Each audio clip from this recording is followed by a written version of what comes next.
Así que hoy tenemos unas preguntas interesantes que nos quedaron pendientes de la semana pasada. Creo que llegaron unas nuevas en las últimas horas, en los últimos minutos llegaron unas preguntas nuevas también. Entonces trataremos de responder hoy. Pero sí me gustaría que antes de comenzar a responder, etiquetes a tu amigo, invita a un amigo, comparte este video justo ahora, dale compartir este video, compártelo en tu muro, compártelo en tu historia de Facebook, comparte el video en tu historia, que todas las personas que te conocen sepan que estamos ahorita mismo en vivo transmitiendo de frente a la Biblia. Si cada uno de ustedes comparte este video justo ahora en sus historias, habrá una audiencia maravillosa y muchas personas podrán participar, comentar y aprender un poco más de la Escritura. También puedes compartir este video justo ahora, no esperes a que se termine, justo ahora dale a compartir y compártelo en los grupos en los que perteneces en Facebook, compártelo en tu perfil, en tu timeline, compártelo para que todos tus contactos puedan también llegar. Invita a un amigo especial que quieras que participe, que esté con nosotros esta noche y entonces, no siendo más, damos inicio en este momento al programa de Frente a la Biblia número 37. Tenemos saludos, tenemos personas en línea, tenemos alguien que nos esté contactando en este momento. Como siempre, mi hija Karina nos está acompañando aquí detrás de cámaras en toda la parte de la producción y la transmisión de este programa de Frente a la Biblia. Adelante. Bueno, un saludo a Tatiana Baldovino Mercado, Alcira Isabel y Dueña Barraza, Anamín Núñez Collazos, que son los que hasta el momento se están conectando. Perfecto. También nos mandan saludos y que se escucha muy bien. Ok, muchas gracias por esa notificación de que nos están escuchando perfecto. Recuerda que si tienes preguntas que quieras hoy recibir respuestas, escríbelas ahora mismo a los tres hermanos que ya están en sintonía. Pueden escribir sus preguntas ya, mientras que nosotros vamos y comenzamos a responder las que ya tenemos pendientes. Del episodio anterior, Kelly Colmenares comentó: o sea que cuando se refiere al yugo desigual no es lo mismo que cuando una persona cristiana se une con una no cristiana. Eso es lo que siempre me han hecho creer. Eso con respecto al programa anterior. Sí. Y el programa anterior de que estábamos hablando en ese contexto. ¿Del yugo desigual? Bueno, vamos a dar respuesta dentro del contexto único de la pregunta. ¿Qué es el yugo desigual? Vamos a transformarlo en una pregunta. El yugo desigual es solamente cuando un cristiano se casa con una no cristiana. Bueno, vamos a responder. Kelly Colmenares, ¿verdad? Kelly, gracias por tu pregunta. Vamos a responder entonces a qué se refiere la Biblia cuando habla del yugo desigual. Desde la antigüedad el Señor habló siempre y utilizó el término del yugo desigual para referirse al trabajo que se hacía en el campo. Cuando se atan bueyes para arar la tierra, los bueyes se van en parejas, se colocan en parejas los bueyes para hacer ese trabajo y se les coloca un yugo, una coyunda, que es la que los amarra, digamos así, los une en un mismo camino por el cuello. Se les pone un peso aquí, una coyunda que la ata al buey, al otro, y obliga a que los dos vayan a la misma velocidad, al mismo tiempo, o al mismo ritmo, con la misma fuerza, que ambos se esfuercen de la misma manera y que ambos sigan el mismo rumbo. Cuando hay una pareja de bueyes que están atados por un yugo, por una coyunda, es imposible que uno vaya a la izquierda y el otro vaya a la derecha. Siempre tienen que ir juntos, sea cual sea la dirección, siempre tienen que ir juntos. Eso es el yugo, un yugo igual. ¿Cuál es el yugo desigual en estos términos? El yugo desigual se puede presentar porque el yugo sea disparejo en sí mismo, porque esté dañado o porque uno de los bueyes sea de un tamaño distinto al otro. Es decir, si el buey A mide 1,5 metros, 2 metros de altura, y el buey B mide 1 metro nada más, el hecho de que haya diferencias entre ellos dos anatómicamente, fisiológicamente, uno sea más joven o el otro sea más fuerte que el otro, eso obliga que estos animales vayan en una situación bastante compleja a trabajar, a hacer el trabajo de arar la tierra. ¿Por qué? Porque sencillamente hay uno que está colgándose del otro o hay uno que está forzando al otro a hacer el trabajo. Esto es el yugo desigual. ¿Cómo se aplica esto entonces en la vida de la iglesia? Kelly, primariamente el yugo desigual sí se da, como dice el apóstol Pablo en 1 Corintios, en el capítulo 7, el yugo desigual se da cuando una persona que cree en el Señor pone sus ojos en una persona no creyente. Automáticamente hay un yugo desigual por el aspecto de la fe. Por colocar un ejemplo, el hecho de que una de las personas tenga su fe puesta en el cristianismo, en Jesús el Cristo, tenga su convicción y la fe en el Dios de Israel, se enamore o se una con una persona que no tiene la misma fe, ya hay un yugo desigual. ¿Cómo se va a manifestar ese yugo desigual? Pues en muchas maneras. Y la principal manera en la que se presenta el yugo desigual es que uno de los dos va a querer agradar al Dios de la Biblia y al otro no le va a importar.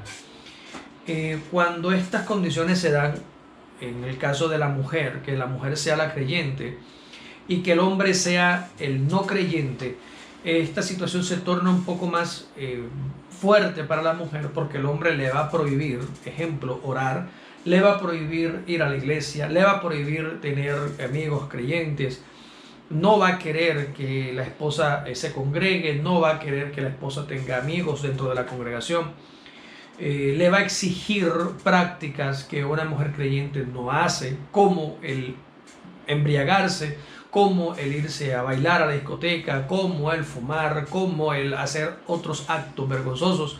Pues el hombre que no teme a Dios, que es inconverso, pues le vale sencillamente lo que la Biblia dice, le vale lo que la gente diga, le vale lo que el pastor dice o lo que se enseña en la iglesia.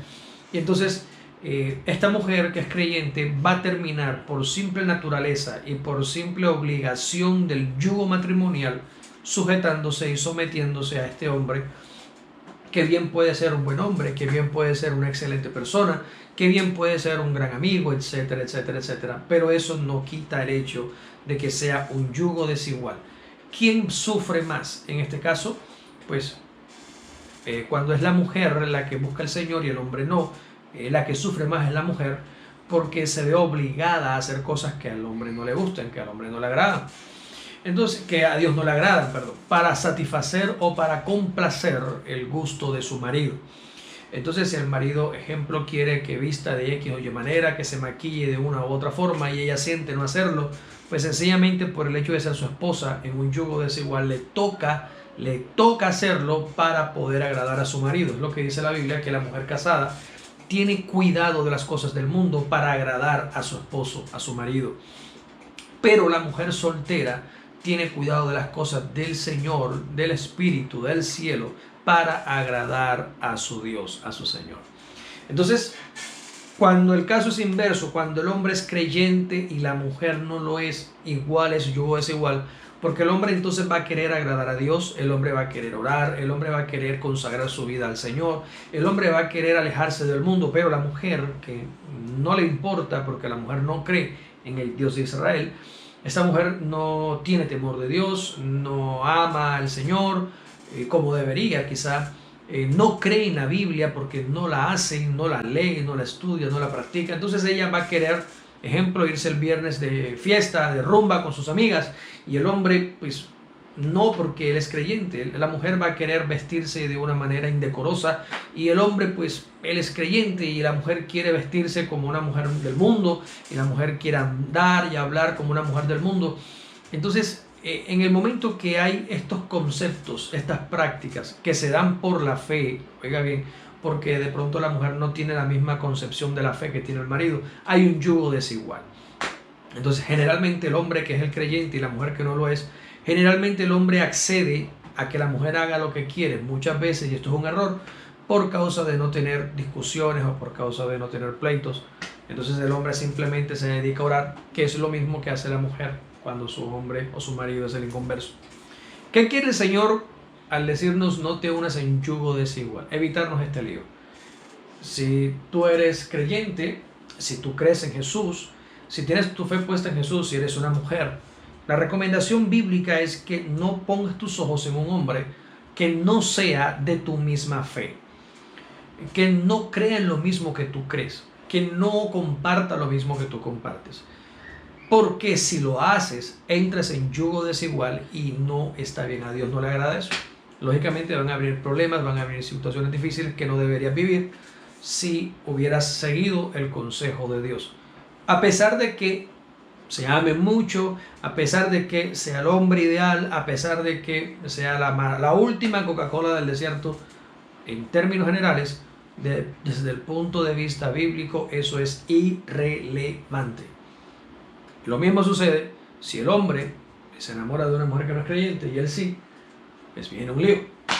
Ese es a nivel general. Pero digamos que a nivel interno dentro del cristianismo, que es nuestro contexto del que estamos hablando, por eso se llama de frente a la Biblia, porque dentro de la Biblia es que estamos indagando todo esto. Dentro del cristianismo, en el momento en que dos personas son creyentes y se enamoran, se puede producir un yugo desigual desde el punto de vista de la función o del servicio al que hayan podido ser llamados ambos. Y coloco el ejemplo.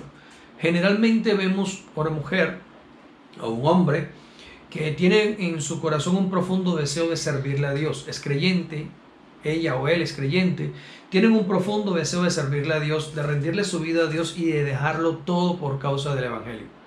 Se enamoran de alguien dentro de la iglesia que también cree en Dios, que es temeroso del Señor, que busca a Dios, pero su visión no es dedicarle su vida 100% al servicio en la obra, pero su deseo es trabajar, prosperar financieramente, tener dinero, tener una casa, tener carro, tener otro, y vivir bien, vivir cómodamente y asistir a la iglesia cada 8 días o 2 veces por semana, pero también cree en Dios. ¿Qué pasa aquí? Uno de ellos tiene la intención sublime en su corazón por causa del llamado o de la fe que tenga de entregarle su vida al Señor y de servirle 100% en todo su tiempo, con todas sus fuerzas. Se enamora de otra persona que ama a Dios también, que cree en Dios también, pero que su intención no es la negación total de su vida, sino vivir como cualquier persona en esta tierra, trabajar, desarrollar su carrera, tener su negocio, ganar dinero y vivir bien. En este caso, dentro de la iglesia, ambos son creyentes, ambos buscan a Dios, ambos temen a Dios, pero tienen visiones distintas para su vida. Si una persona decide una vida negada para servir al Señor, la recomendación dentro del cristianismo es que busque estar mañana y compartir su vida para siempre con otra persona que tenga la misma intención de abnegación. Si no lo van a hacer, pues hay yugo desigual. ¿Es pecado? No, no es pecado porque ambos creen en el Señor. El apóstol Pablo enseña y dice que con tal que sea en el Señor, cualquiera cásese con quien quiera. ¿Sí? No hay restricciones. Después que ambos tengan la misma fe, te puedes casar con quien quieras.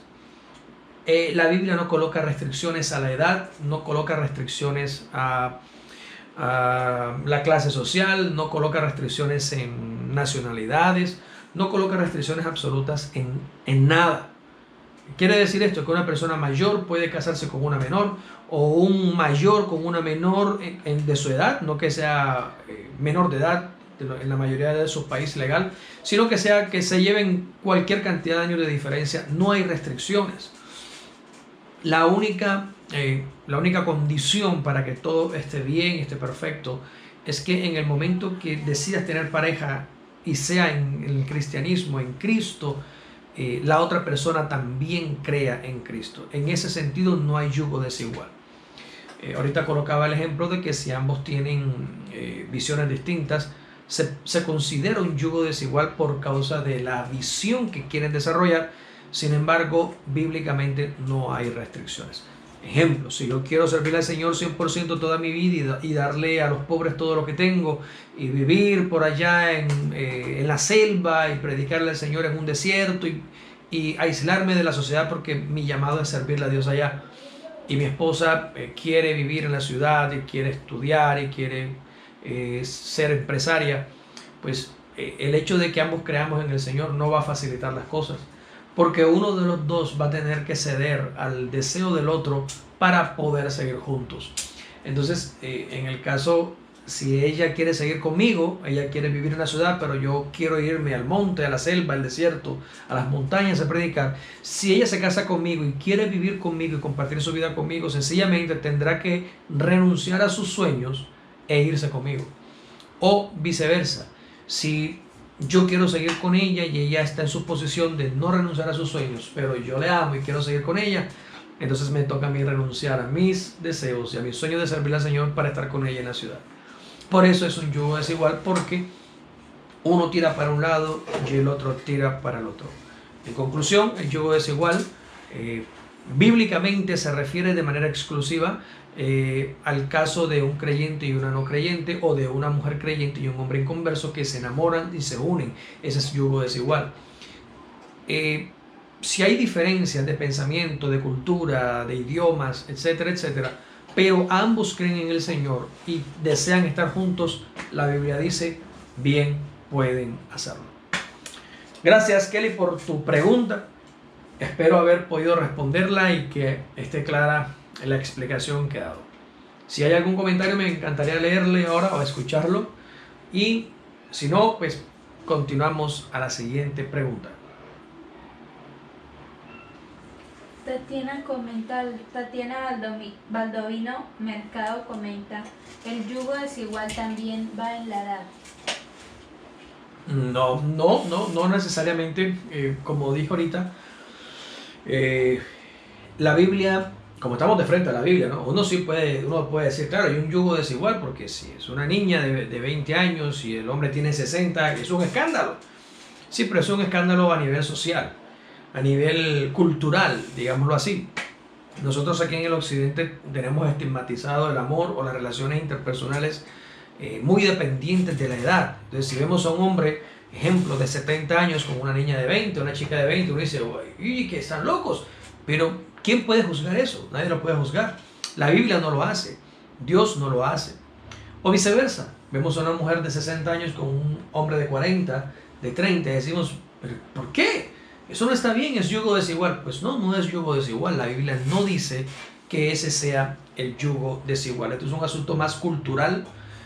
Aquí en el occidente, aquí propiamente de América, más que todo es nuestra concepción y nuestra cosmovisión, pero no hay yugo desigual desde el punto de vista bíblico, ¿sí? Sí hay diferencias marcadas en edad, desde el punto de vista antropológico, desde el punto de vista social, sí hay diferencias, obvio. Un joven de 40 años no va a querer lo que quiere una mujer de 60, o una mujer de 20 no va a querer lo que quiere un hombre de 60. Es imposible. No tienen los mismos gustos, no tienen las mismas aficiones, no tienen la misma fuerza, no tienen la misma, qué sé yo, cualquier cosa que quieras es diferente.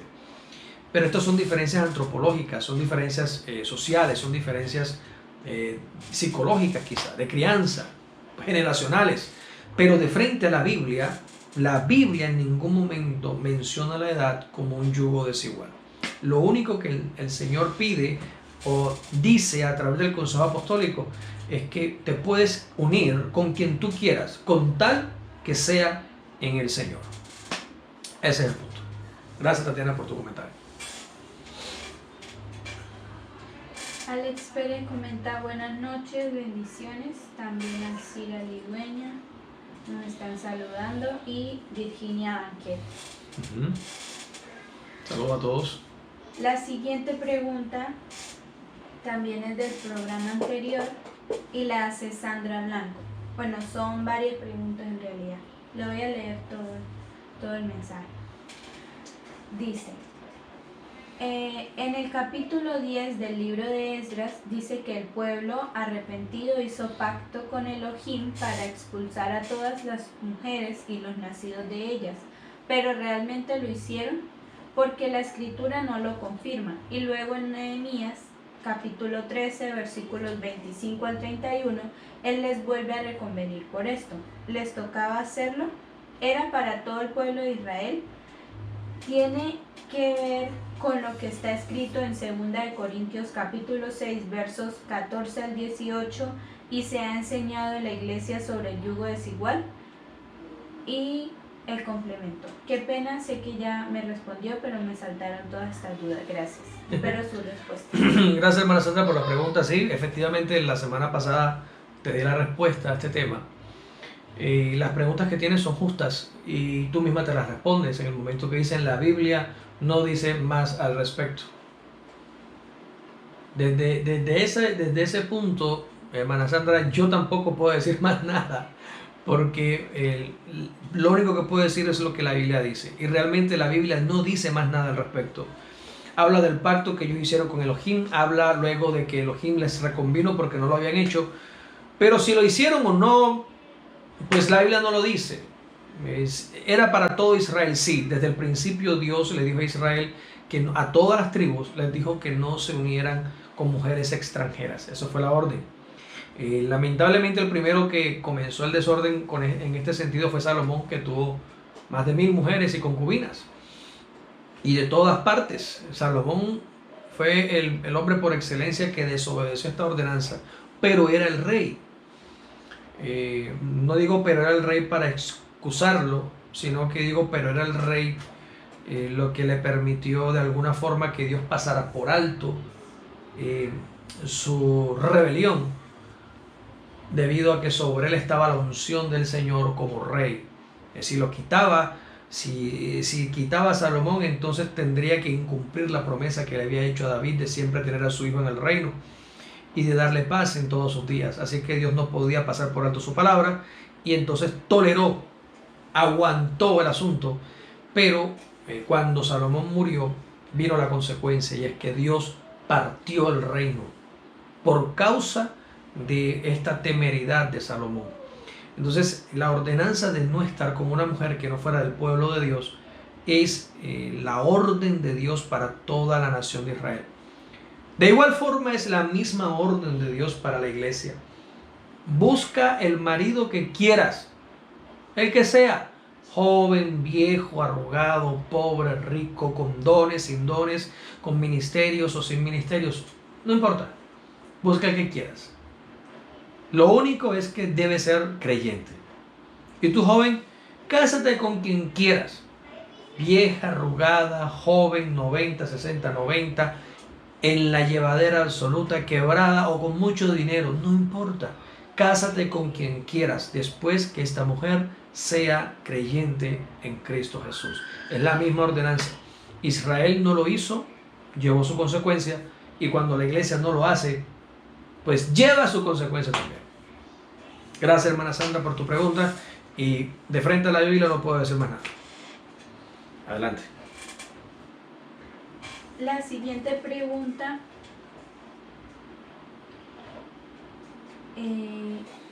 fue la que quedó pendiente de Alcira Lidueña. Ok, vamos a ver. Ella comenta: en Zacarías capítulo 2 verso 9 se refiere al Mesías. Creo que sí, porque dice en el verso 8, parte B: yo traigo a mi siervo, el renuevo. Habla que es una piedra única en la cual hay 7 ojos, y la inscripción que él mismo pondrá: quitaré el pecado de la tierra un día. Claro. Sí, gracias, hermana Cira, por aclarar el punto. Yo te hice una pregunta cuando tú preguntaste la semana pasada si era el Mesías. Yo te pregunté por qué crees que lo es. Tu respuesta es verdad, es real. Aquí Zacarías en el capítulo 2 está literalmente refiriéndose a Cristo, refiriéndose al Mesías. Él es la roca, Él es la piedra angular probada, escogida por Dios, dice la Escritura.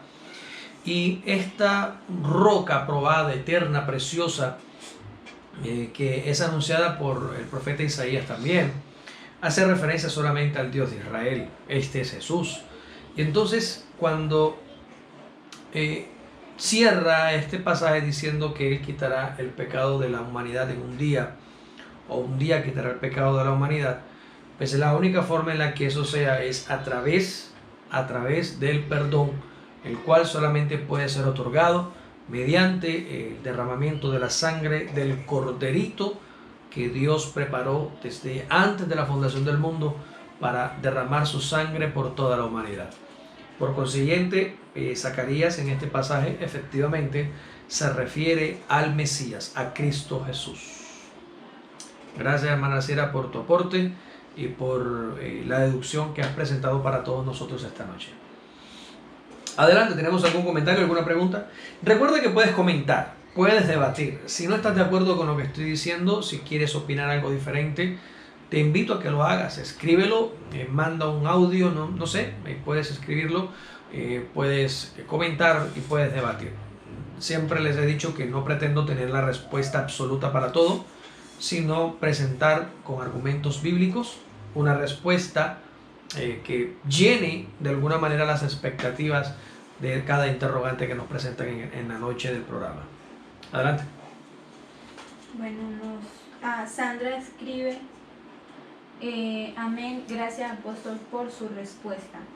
Y Wilman Cera Hernández dice, buenas noches, bendiciones. Leemos las preguntas que nos hicieron al interno. Ok, vamos a ver las preguntas que están pendientes. Miguel Fernández Orjuela de Tijuana, México pregunta, ¿es realmente Jesús Dios o es el Hijo de Dios? Los testigos de Jehová dicen que no, los trinitarios dicen que es el Hijo de Dios, pero otros dicen que es el mismo Dios. ¿Qué dice la Biblia? Esa pregunta es... ¿Cómo se llama Miguel Ángel? Miguel Fernández Orjuela. Miguel Fernández Orjuela de Tijuana, México. Gracias, hermano Miguel Fernández, por tu pregunta. Yo creo que lo hizo una pregunta también, me suena el nombre. Bueno, ¿Quién? Miguel Fernández creo que hace unos programas, hace muchos programas, de hecho, creo que hizo una pregunta, pero no recuerdo. Bueno, excelente pregunta. La pregunta que nos hace nuestro hermano Miguel Fernández ¿es Jesús Dios? Esa es la pregunta interesante de esta noche. ¿Es Jesús Dios? Y dice, los testigos de Jehová dicen que no. Los trinitarios dicen que Él es el Hijo de Dios, pero otras personas dicen que es Dios. ¿Qué dice la Biblia? Es la pregunta. Pero voy a responder rápido. No, en 7 palabras voy a responder. Voy a dar la respuesta en 7 palabras. La Biblia dice que Jesús es Dios. Creo que son 7. ¿Sí? Ok. La Biblia dice que Jesús es Dios. De frente a la Biblia. Ya. No. Sí, porque le está preguntando, ¿qué dice la Biblia? Pues la Biblia dice que Jesús es Dios. 7 palabras. Sí, mi hermano Miguel, la Biblia dice ampliamente por todas partes que Jesús es Dios. No puedo decir otra cosa. Darte algunas citas bíblicas que demuestran que Jesús es Dios. Comencemos con el Evangelio de Juan. Juan capítulo 1, versículo 1. Juan capítulo 1, versículo 1 dice, en el principio era el verbo era Dios y Dios era el verbo. Y luego en el versículo 14 dice, y el verbo se hizo carne. ¿Sí? El versículo 14 de ese mismo capítulo dice, y el verbo se hizo carne y vimos su gloria, gloria como del unigénito del Padre, lleno de gracia y verdad. Y luego el versículo 18 de ese mismo capítulo dice, a Dios nadie lo ha visto jamás, el unigénito Dios que está en el seno del Padre, Él lo explicó, refiriéndose en todo momento en el versículo 1 al verbo. Luego dice que el verbo se hace carne y luego dice que el verbo, que es Dios, estando en la comunión y la intimidad con el Padre, lo explicó Él mismo. Y este verbo, reiteramos, es Jesús. El verbo se hizo carne. Dios se hizo carne. Dios es Jesús. Jesús es Dios hecho carne. Otro versículo que apoya esta creencia, esta verdad, está en 1 Timoteo capítulo 3 versículo 16, donde la escritura dice, el apóstol Pablo dice, indiscutiblemente o por confesión unánime, grande es el misterio de la piedad. Él, refiriéndose a Dios, dice, Dios fue manifestado en carne.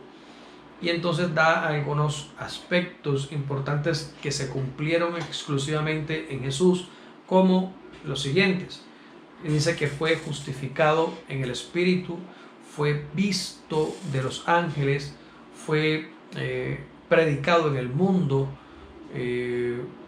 no fue predicado a los gentiles, fue creído en el mundo y fue recibido arriba en gloria. 5 aspectos importantes que se cumplen en la vida del Mesías.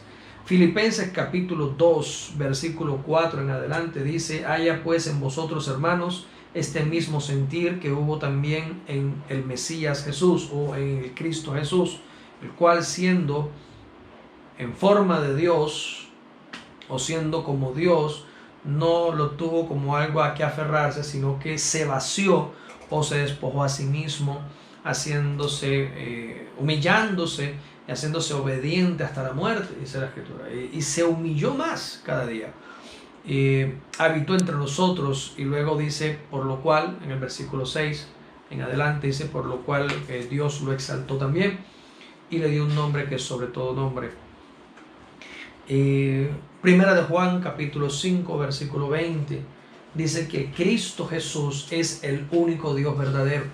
Vamos a leerlo, no lo quiero parafrasear, quiero que leamos bien la cita. Primera de Juan capítulo 5 versículo 20, que dice: pero sabemos que el Hijo de Dios ha venido y nos ha dado entendimiento para que conozcamos al verdadero, y estamos en el verdadero, en su Hijo Jesucristo.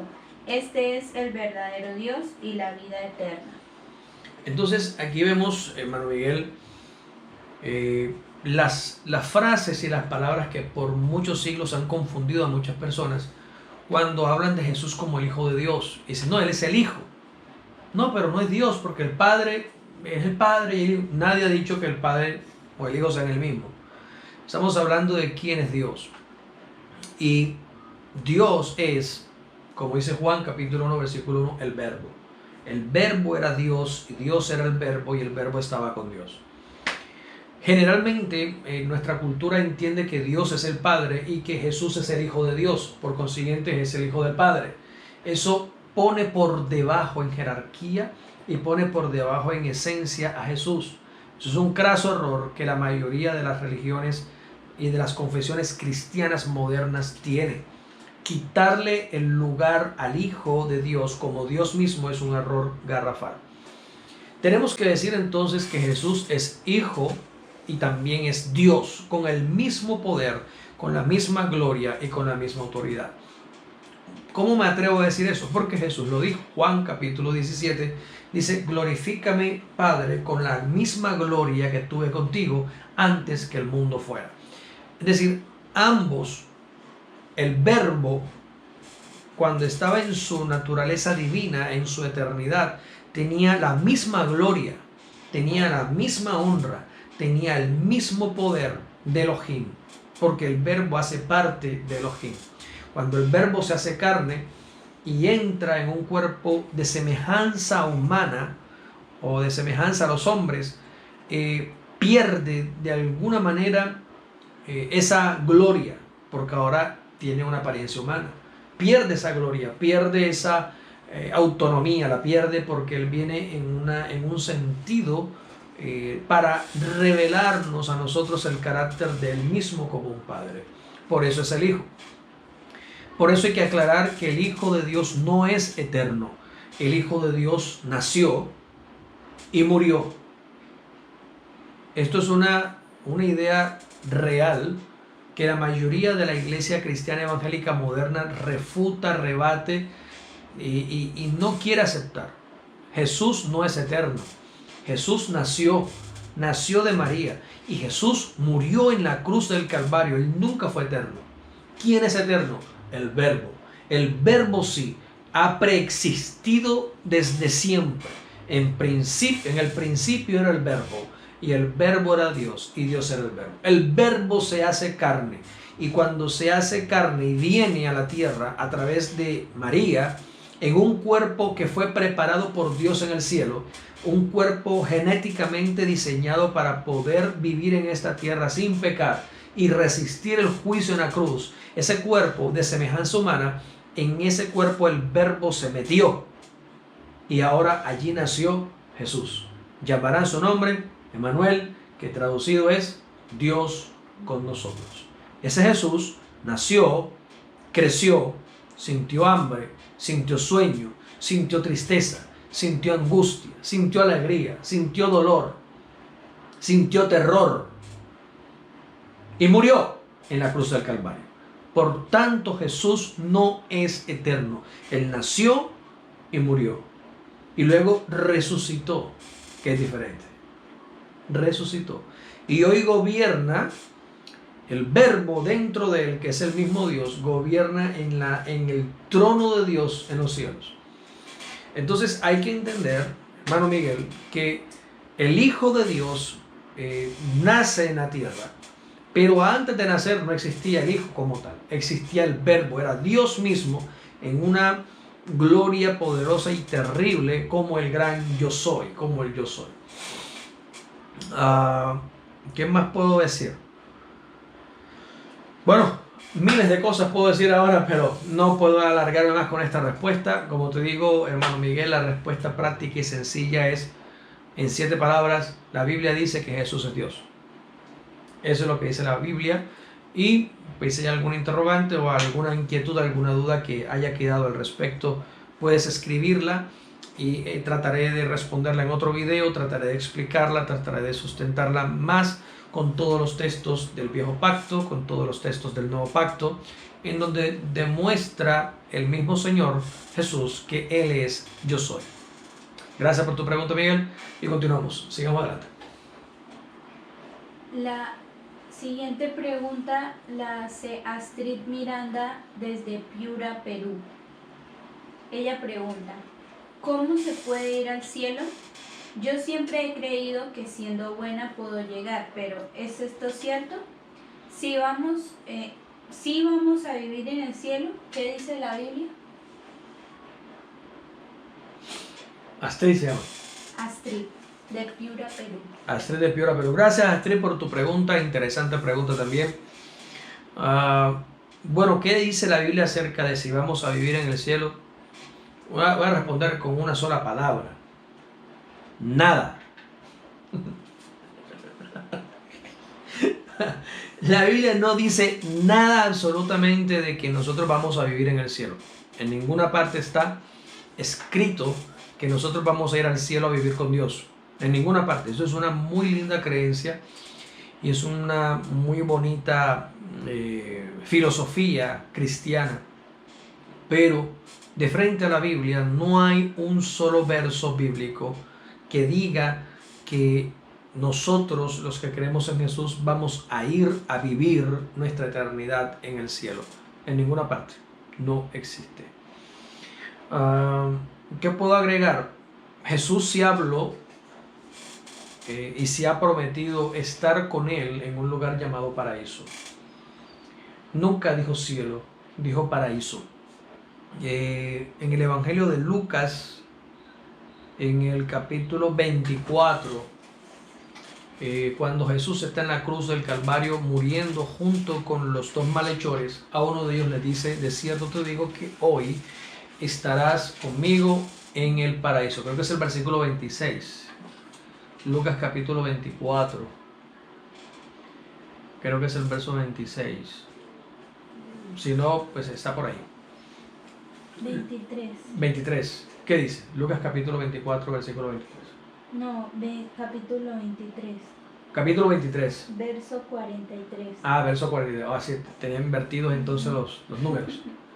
Sí, Dice, entonces Lucas 23, 43. ¿Qué dice? Dice, le dijo, de cierto te digo, hoy estarás conmigo en el paraíso. Hoy estarás conmigo en el paraíso. Bueno, ahí está.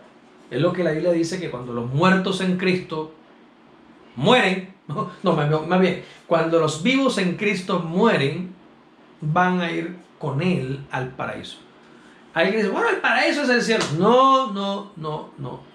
No puede decir que el paraíso es el cielo.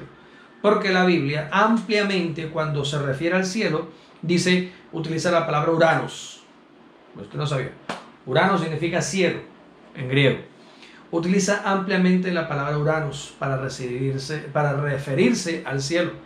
En este caso no utiliza la palabra Uranos, utiliza otra. Y esa palabra se traduce como paraíso. El Edén. Bíblicamente el paraíso está... pues, ¿cómo decirlo? El paraíso está, según la Biblia, en alguna parte en las tierras de Mesopotamia, entre el río Tigris y Éufrates. Allí fue donde Dios colocó al hombre en el paraíso de Dios, en un huerto que plantó al oriente del paraíso, al oriente del huerto. Ahí está. Ese paraíso está perdido, está desaparecido por cuanto el hombre pecó, dice la Escritura, y el camino se perdió. Luego viene Jesús y dice: yo soy el camino y la verdad y la vida, y nadie viene al Padre sino por mí. Así que hay un camino abierto para volver al paraíso. Ese paraíso bíblicamente no está en el cielo. Bíblicamente el paraíso está en la tierra. Si esa tierra primigenia donde Adán y Eva fueron colocados ya no existe, y esta es otra después del diluvio, pues no sé. Pero bíblicamente el paraíso está en la tierra, no está en el cielo. En Primera de Corintios, ayúdame por favor, ya Primera de Corintios capítulo, creo que es el capítulo 12, segunda de Corintios creo que es. Tengo algunas citas ahora cruzadas en la cabeza, se me están viniendo muchas. Apocalipsis capítulo 2, versículo 7 también. Y vamos a mirar segunda de Corintios, creo que segunda de Corintios capítulo 12, verso 4, verso 6. Dice: conozco un hombre que fue arrebatado al paraíso. ¿Sí será ese el pasaje? Sí, Sí. verso 2. Verso 2, ¿qué dice? Dice, La cita es 2 Corintios capítulo 12, verso 2. verso 2. Dice: sed de un hombre en Cristo, que hace 14 años, si en cuerpo no lo sé, si fuera del cuerpo no lo sé, Dios lo sabe. El tal fue arrebatado hasta el tercer cielo. Y sé de tal hombre, si en el cuerpo o aparte del cuerpo no lo sé, Dios lo sabe, que fue arrebatado del paraíso y escuchó palabras inefables. Ese que dice fue arrebatado del paraíso, ¿qué versículo es? 4. Verso 4, ok. Que fue arrebatado al paraíso y escuchó palabras inefables que no es dado al hombre expresar. Del tal me gloriaré, pero de mí mismo no me gloriaré, sino en las debilidades. Entonces mira, aquí vemos dos lugares. Dice el apóstol Pablo que un hombre fue arrebatado al tercer cielo, y luego dice: y un hombre fue arrebatado al paraíso. El mismo hombre. El mismo hombre. Porque dice: y sé de tal hombre. Y sé de tal hombre. La pregunta es: ¿por qué el apóstol Pablo utiliza una descripción de un evento para dos lugares diferentes? Él pudo haber dicho: fue arrebatado al tercer cielo, que es el paraíso. Y uno diría: bueno, sí, el paraíso está en el tercer cielo. Pero él no está diciendo eso. Él está diciendo: fue arrebatado al tercer cielo, y luego, y fue arrebatado al paraíso. Y fue en el paraíso que oyó palabras inefables que al hombre no le es dado expresar. Claramente el apóstol Pablo está haciendo una distinción. Hay una diferencia entre el tercer cielo y el paraíso. Y el paraíso es precisamente el lugar al que Jesús le prometió estar al malhechor que murió a su lado en la cruz. Él no le dijo: hoy estarás conmigo en el tercer cielo. Le dijo: hoy estarás conmigo ¿en dónde? En el paraíso. En el paraíso. Bíblicamente el paraíso, reitero, está en la tierra, aquí en el planeta. Bíblicamente el paraíso está en el planeta Tierra. Bíblicamente, según Génesis capítulo 2, ese paraíso está en la tierra de Mesopotamia, rodeado por los ríos Tigris y Éufrates. Son 4 ríos en total. Los otros 2 se perdieron, están secos, desaparecieron de la faz de la tierra, y por eso de alguna manera no sabemos con exactitud el lugar en el que estuvo, si es que ya no existe ese lugar físicamente después del diluvio, no lo sé, o si está allí y no lo podemos ver porque Dios lo tiene oculto, pues no lo sé.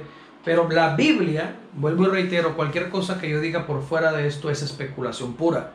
La Biblia ubica geográficamente al paraíso en Mesopotamia.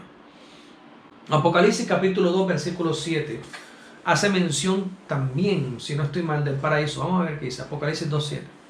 Dice: el que tiene oído, oiga qué dice el Espíritu a las iglesias.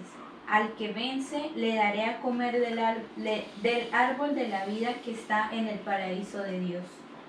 Ok, entonces ahí vemos nuevamente que en el paraíso de Dios hay un árbol plantado que se llama el árbol de la vida. Y ese paraíso que habla Apocalipsis 2.7 es el mismo paraíso que se habla en Génesis, Porque recordemos que en Génesis el Señor dijo, han comido ahora del fruto del árbol del bien y del mal, y saquémoslos ahora, echémoslos fuera para que no estiren, alarguen su mano al árbol de la vida y coman y vivan para siempre. Entonces el lugar en donde está el árbol de la vida, que habla Apocalipsis 2:7, es el paraíso. ¿Estamos claros ahí? Ese paraíso es el que aparece geográficamente ubicado en Mesopotamia en Génesis. Ese paraíso es al que aquel hombre que el apóstol Pablo conoce fue arrebatado, donde oyó palabras inefables que no les dado el hombre expresar, y esa es la misma palabra que usa Jesús para referirse al lugar en el que estaría el malhechor que fue crucificado con él en la cruz del Calvario. Para completar todo el asunto, la Biblia enseña que después del juicio final, el apóstol Juan ve un cielo nuevo y una tierra nueva, y es en esa tierra nueva, en esa nueva creación, en donde los salvos vamos a vivir. En ninguna parte la Biblia enseña que vamos a vivir en el cielo.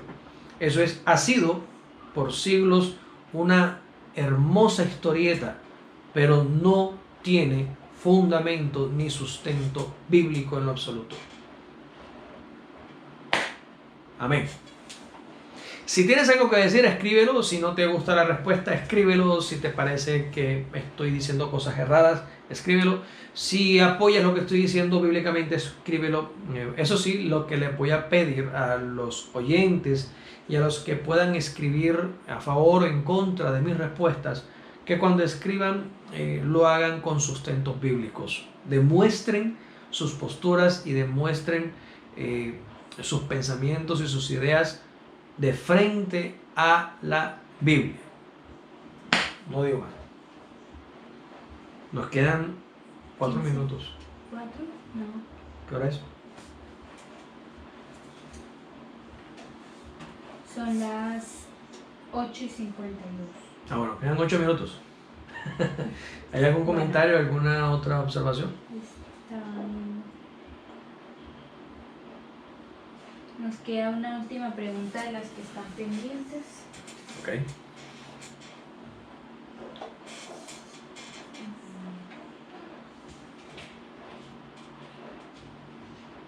No, respecto de esta pregunta no. La última pregunta la hace Pedro Martínez de Eagle Pass, Texas. Eagle Pass, Texas. Eagle Pass, Texas. Y pregunta, ¿es necesario bautizarme? ¿Acaso la salvación es por bautizarme o por creer en Jesús? Yo creo que tengo que bautizarme. ¿Qué dice la Biblia? ¿Dice que él cree? Yo creo que no tengo que bautizarme. Disculpe. Sí, porque no, si él cree, ¿para qué preguntará? Yo creo que no tengo que bautizarme. ¿Qué dice la Biblia? Bueno, ¿cómo se llama él? Se llama Pedro Martínez. Pedro Martínez, de Eagle Pass, Texas, en Estados Unidos. Bueno, Pedro, gracias por tu pregunta. Oye, precisamente Pedro fue el que habló del bautismo. Bueno, oye, sí, Pedro fue el que habló del bautismo mucho. Bueno, Pedro, gracias por tu pregunta referente al bautismo. ¿Tengo que bautizarme para ser salvo? ¿Acaso la salvación no sea solamente por creer en Jesús? Bueno, vamos a responder de frente a la Biblia. ¿Por qué hay que bautizarse? Número 1, hay que bautizarse porque Jesús lo dijo. Mateo capítulo 28, versículo 19, dice, id y haced discípulos a todas las naciones, o por tanto, y yendo hagan discípulos a todas las naciones, bautizándolos, dice, bautizándolos en el nombre del Padre y del Hijo y del Espíritu Santo. Esta orden que Jesús da a la iglesia es una orden de cumplimiento para todo aquel que cree. El bautismo debe darse para que pueda existir un discípulo. Dice la Escritura, y yendo pues a ser discípulos, bautizándolos. El convertirse en un discípulo es la consecuencia que viene después de haber creído en Jesús y bautizarse en su nombre. Esa es la ley, la orden, digámoslo así. Ninguna persona puede ser discípulo de Jesús si no se bautiza primero. Así yo diga, yo creo con todas mis fuerzas, yo creo por Diosito lindo que no tengo otro Dios, yo creo que le rendí, vale, todo eso está bien. Pero la Biblia dice que para yo convertirme en discípulo debo ser bautizado. Primero que todo, la Biblia ordena a que toda aquella persona que cree en Jesús, que quiere nacer de nuevo, que quiere convertirse en cristiano, debe ser bautizado. Eso está en Mateo capítulo 28, versículo 19, versículo 20. Ahora, hay una cita en Marcos capítulo 16, verso 16, que esto es un texto considerado espurio para muchos, porque este texto realmente no tiene un fundamento bíblico dentro de las familias más numerosas de los textos bíblicos antiguos, sino que tenemos certeza de que Marcos escribió el Evangelio hasta el versículo 8. Marcos capítulo 16, versículo 8. Allí termina todo el Evangelio de Marcos según todas las evidencias arqueológicas que tenemos hasta el sol de hoy. Después del versículo 8 en adelante, hasta que se termine el capítulo 16, con todas las Biblias que tenemos en nuestra actualidad, esos versículos presentan y han presentado el Evangelio de Marcos 4 finales diferentes a lo largo de la historia. Todos ellos han sido parte de modificaciones, de añadiduras, en gran parte de tradiciones orales, de cosas que la iglesia creía en el primer siglo. Por eso quiero mencionarlo, porque muchos lo tendrán en sus Biblias. Y en el versículo 16 de Marcos dice: y el que creyere y fuere bautizado será salvo. Esta aclaración se da en el contexto de lo que la iglesia del primer siglo, del segundo y del tercer siglo seguramente creían, y era que el bautismo debe darse como consecuencia de la fe para que la salvación se otorgue. Reitero, esto puedes desestimarlo porque no hace parte. De pronto algún estudioso de la Biblia me va a decir: no, eso es un texto espurio, ese texto no está. Bien, tienes razón, no está. Solamente quería mostrarlo por causa de los que sí lo leen y explicar que esta razón de estar, la razón de estar de este verso en la Biblia mayor, en la mayoría de las Biblias modernas, es porque hace parte de la tradición oral de la iglesia del primer siglo, del segundo y del tercero. Eso es lo que creían y lo practicaban. Dejando eso de lado, Mateo capítulo 28, versículos 19 y 20 dice que para ser discípulo hay que bautizarse. Ahora bien, Hechos capítulo 2, versículo 38, después que el apóstol Pedro predica a los judíos compungidos en su corazón con gran dolor por haber crucificado a Cristo, les dice: ¿qué podemos hacer para ser salvos? ¿Qué podemos hacer para ser salvos? El apóstol Pedro perfectamente pudo haberles dicho: si creen en Jesús ya son salvos, no tienen que hacer nada porque esto es por fe. Si ya creen en Jesús ya son salvos. Esa debió haber sido la respuesta apostólica de Pedro. Si solamente con creer en Jesús era suficiente. No, Pedro no dijo eso. Pedro dijo: bautícese cada uno de ustedes en el nombre de Jesús para perdón de pecados y recibiréis el don del Espíritu Santo.